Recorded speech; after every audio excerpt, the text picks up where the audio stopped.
Bloodletting. Bloodletting is an old, macabre medical practice that's been around for millennia. A physician lets the blood out of drains a living patient to cure an ailment or disease. This is usually based on completely bunk medical knowledge.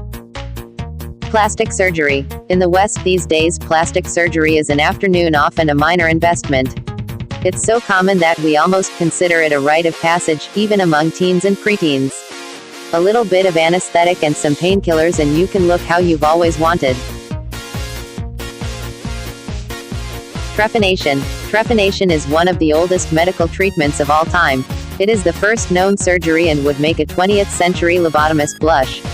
Although the word trepanation sounds fancy, it is really just code for drill a hole in the guy's head and check it out.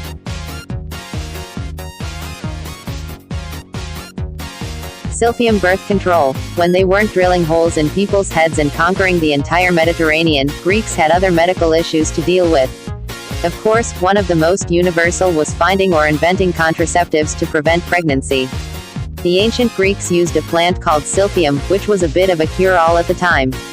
Silphium looks like a sunflower and produces the unmistakable yellow flowers that we all know and love.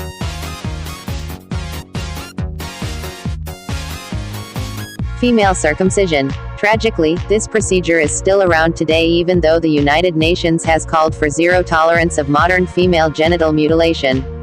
Female circumcision has been widespread for millennia, with Herodotus describing its practice in ancient Egypt as early as 500 BC. Reverse circumcision. In ancient Rome, cosmetic surgery was quite popular, including the removal of different types of skin abnormalities and anything that looked ugly to their image-oriented culture.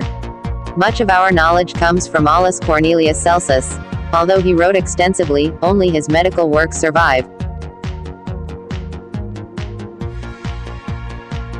Mercury. The battle to conquer the vicious disease of syphilis has gone on for millennia and taken many lives. Over the course of this tragic arms race between man and bacteria, many different weapons were deployed in an attempt to conquer this brutal disease. It turned the once mighty mobster Al Capone into a physically weak and delusional man even though he was one of the first civilian recipients of penicillin. For Capone, the medicine came too late. Drinking the blood of dead gladiators. Rome was the prized civilization of the ancient world. At one point, the empire spanned the entirety of the Mediterranean and beyond.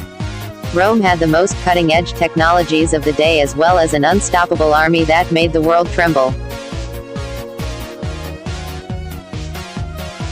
Cannibalism. Bill Schutt, a zoologist at Long Island University, says that cannibalism is perfectly natural. He believes that this kind of behavior is understandable and predictable when the need for food is greater than how much you care about eating another human being, and the risk of subsequent disease.